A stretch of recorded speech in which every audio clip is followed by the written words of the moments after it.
In a time where family heritage dictated destiny, two brothers began their journey, each striving to outrun their fate. Meet Jacob and Esau. Though twins, their differences were etched at birth. Jacob, the quiet thinker. Esau, a force of nature. Esau, the apple of his father Isaac's eye, a hunter with a heart yearning for the wild more than the wisdom.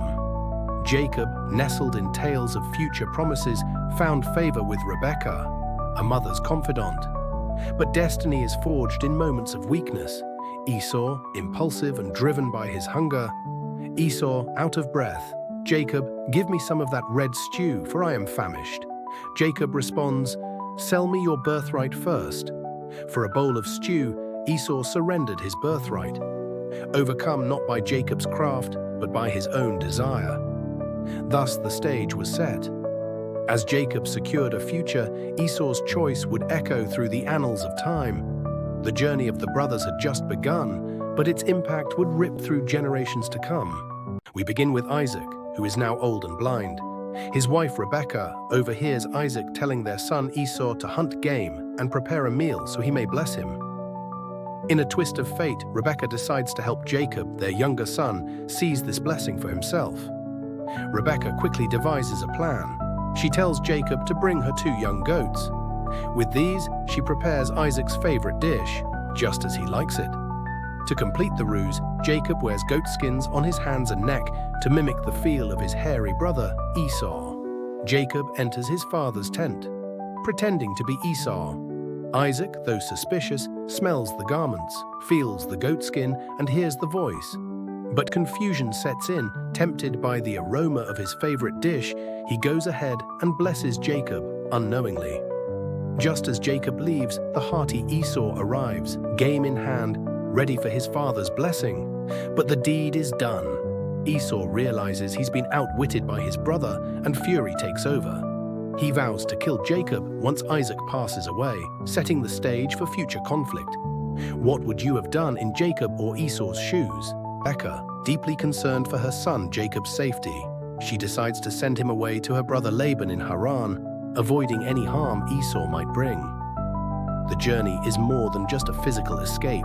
It's Jacob's first major step into the unknown, laden with uncertainty, but ripe with possibility. A twist of rebellion, our protagonist marries an Ishmaelite woman. Determined to go against his parents' wishes, less of a love story and more of a statement. Yet the real magic happens on the road to Haran. One night, Jacob is granted a divine dream, a ladder ascending to heaven with angels traversing back and forth. It's here God renews the Abrahamic covenant with Jacob, promising protection and blessing for him and his descendants. Engulfed in both awe and newfound responsibility, Jacob doesn't just wake with a revelation, but with a vow, a promise to serve God wholeheartedly if he keeps this mighty pledge. As Jacob approaches Haran, we see a man transformed, not just by the miles traveled, but by divine encounters that shape leaders and legends. Let me tell you a tale of love, labor, and a little trickery. Our story shines a spotlight on Jacob, who finds himself smitten with the lovely Rachel. Her beauty and grace captivate him, and he dreams of a future together. Here's where the trouble begins. In a twist of fate, Jacob's hopes are dashed by her father, Laban. The deceiver gets deceived. Through clever trickery, Laban switches his daughters, leading Jacob to marry Rachel's sister Leah instead. Imagine that moment of shock. But Jacob's love for Rachel motivates him to work additional 7 years, totals at 14 years of dedication. His perseverance is a testament to his unyielding desire. As his family grows, so does the tension. Leah and Rachel, caught in this web of rivalry, vie for Jacob's affection, creating a family drama worthy of a TV series. And let's not forget Laban, who uses manipulation as his tool of choice, creating waves and sharpening the drama. The lessons: love requires sacrifice, deception has a way of coming back around, and the heart wants what it wants. Whether you're in it for the love story, the drama, or the plot twists, this isn't just a tale, it's a saga worth sharing. So imagine this. After 2 long decades, God tells Jacob, it's time to return home. Sounds simple, right? But here's the twist. He's not just going back. He's fleeing from his father-in-law, Laban, which isn't exactly a peaceful exit. Picture this scene. Jacob hurriedly packs his family and possessions. As they escape, Laban gives chase. It's a dramatic pursuit worthy of a blockbuster movie. Finally, they face off, but instead of conflict, they reach a tense, respectful agreement. Phew, but Jacob's challenges are far from over. His brother Esau, who's powerful and possibly vengeful, awaits him. What does Jacob do? He sends gifts ahead, hoping to calm any lingering resentment. Clever move, right? Yet the real magic happens the night before Jacob meets Esau. He finds himself alone and faces a mysterious divine being. They wrestle until dawn, and in this intense struggle, a transformation occurs. From Jacob, meaning heel grabber, he becomes Israel, one who wrestles with God. Epic, isn't it? Jacob emerges with a limp, but walks with profound humility and wisdom. What do you think of Jacob's incredible encounter with the angel of the Lord? Let me know in the comments.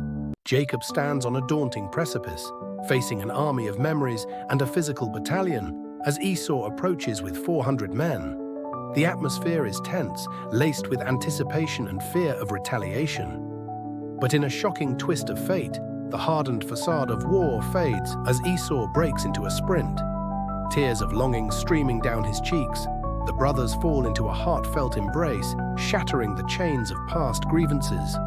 As they weep, the world witnesses an extraordinary reconciliation, an emotional testament to the enduring power of family bonds, surpassing years of resentment.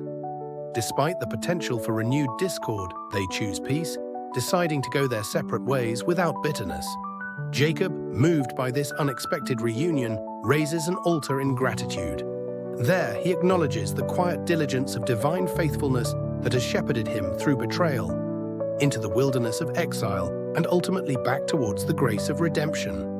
Through the building of this altar, Jacob celebrates not just his personal journey, but the resilience of forgiveness and the profound journey of homecoming. We see the essence of reconciliation in this scene, emphasizing the transformative power of forgiveness and divine providence that dares to overturn the odds, redefining destinies with love and humility. Let us reflect on this timeless tale. Imagine being so angry with your sibling that it lasts for years. Well, that's exactly what happened between these two brothers. Jacob, through clever yet deceitful tactics, ends up with a big blessing at Esau's expense.